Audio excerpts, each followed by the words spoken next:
Bismillahirrahmanirrahim. Assalamualaikum warahmatullahi wabarakatuh.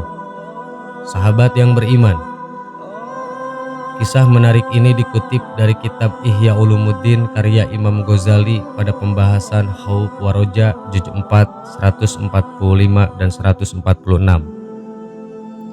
Kisah ini memberikan motivasi kepada kita sebagai umat Muhammad untuk selalu optimis akan masuk surga dan berpikir positif tentang besarnya rahmat Allah. Selain itu, kisah ini juga bisa membuat orang tidak mudah menghakimi orang lagi, apalagi mendoakan orang masuk neraka. Dikisahkan ada dua orang hamba Allah yang sudah lama tinggal di neraka. Di neraka orang tersebut selalu berzikir dengan membaca Ya Hanan, Ya Manan. Karena terus berzikir, akhirnya Allah menyuruh malaikat memanggil dua orang tersebut. Berzikir di neraka merupakan sesuatu yang mungkin terjadi. Sebab jika teriak kesakitan saja, terkadang kita masih juga bisa berzikir.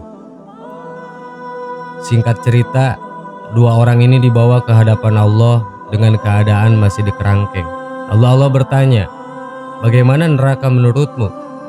"Ya Allah, sungguh neraka adalah tempat yang sangat buruk. Tidak ada tempat yang lebih buruk dari neraka," jawab salah satu. "Ya sudah, sana kembali ke neraka," perintah Allah pada orang tersebut.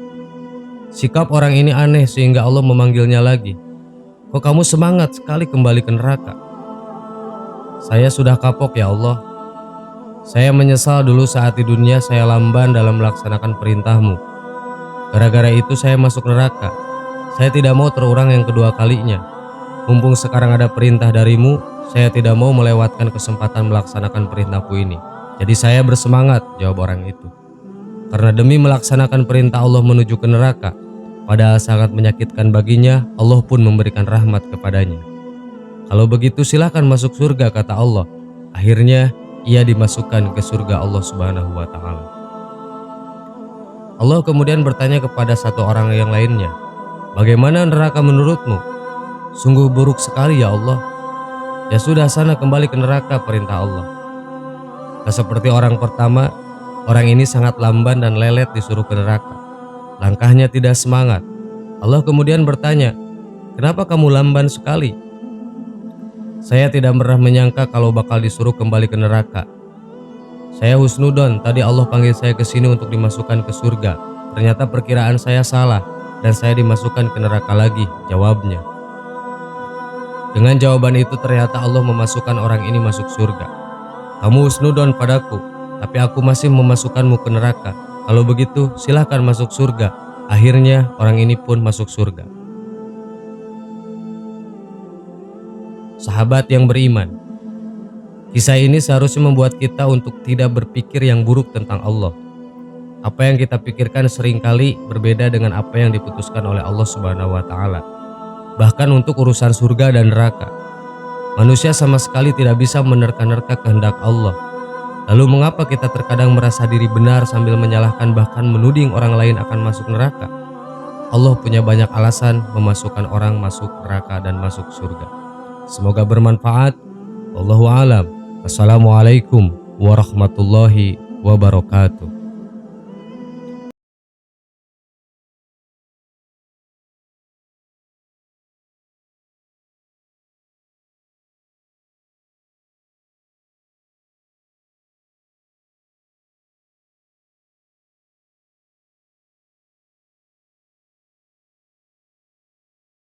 Bismillahirrahmanirrahim. Assalamualaikum warahmatullahi wabarakatuh. Sahabat yang beriman, lalat merupakan serangga yang kerap menempel pada kotoran serta makanan sehingga kehadirannya di rumah kerap dianggap sebagai hama pengganggu. Lalat yang menempel pada makanan juga bisa menjadi sumber dari bakteri seperti Salmonella, E. coli, dan berbagai bakteri sumber penyakit lainnya. Siapa sangka makhluk kecil pengantar noda seperti lalat ternyata bisa menjadi sebab seseorang masuk surga atau neraka. Seperti apa kisahnya? Simak terus videonya sampai akhir hanya di channel Belajar Islam. Satu lagi, tekan dulu tombol subscribe, like, dan share-nya agar menjadi berkah bagi kita semua. Dikutip dari buku Ad-Dawa karya Ibnu Qayyim al-Jauziyah, Imam Ahmad berkata, "Kami diberitahu Abu Muawiyah, kami diberitahu Al-A'mashi dari Salman bin Maisyarah dari Thariq bin Syihab yang memakrufkannya bahwasannya Nabi Shallallahu Alaihi Wasallam bersabda, seseorang masuk surga disebabkan seekor lalat dan seorang lainnya masuk neraka disebabkan seekor lalat. Para sahabat yang bingung kemudian bertanya, bagaimana hal itu bisa terjadi wahai Rasulullah? Ada dua orang laki-laki, jawab Rasulullah, yang melewati suatu kaum yang memiliki berhala. Tidak ada seorang pun yang diperbolehkan melewati daerah itu melainkan dia harus berkorban atau memberikan sesaji sesuatu untuk berhala tersebut. Mereka pun mengatakan kepada salah satu di antara dua lelaki itu, berkorbanlah. Ia pun menjawab, aku tidak punya apa-apa untuk dikorbankan. Rasulullah meneruskan, mereka mengatakan, berkorbanlah walaupun hanya dengan seekor lalat. Orang tani kemudian menangkap lalat dan mengorbankannya. Karena pengorbanan tersebut mereka pun memperbolehkan dia untuk lewat dan meneruskan perjalanan, karena sebab itulah ia masuk neraka. Mereka kemudian memerintahkan satu orang lagi untuk berkorban serupa seperti yang sebelumnya. Berkorbanlah. Ia menjawab, tidak pantas bagiku berkorban untuk sesuatu selain Allah Azza wa Jalla. Akhirnya mereka pun memenggal lehernya, karena itulah ia masuk surga. Demikianlah keadaan dua orang manusia yang ujung nasibnya berbeda. Karena salah satunya harus di neraka selama-lamanya dan yang satunya di surga selama-lamanya. Padahal keduanya sebelumnya adalah sama-sama seorang muslim, hanya karena wasilah seekor lalat. Manusia seringkali menganggap remeh masalah bahaya syirik. Padahal seseorang bisa saja terjerumus dalam kesyirikan, sedangkan ia tidak mengetahui bahwa perbuatan tersebut syirik yang menyebabkan dia terjerumus dalam neraka nantinya. Oleh karena itu, sahabat Anas berfatwa, kalian mengamalkan suatu amalan yang disangka ringan, namun kami yang hidup di masa Nabi Shallallahu Alaihi Wasallam menganggapnya sebagai suatu petaka yang amat besar. Sahabat yang beriman, dari kisah tadi kita bisa menyimpulkan bahwasannya apa-apa yang diciptakan oleh Allah ke muka bumi ini, yakin semuanya ada manfaat. Allahu a'lam. Assalamualaikum warahmatullahi wabarakatuh.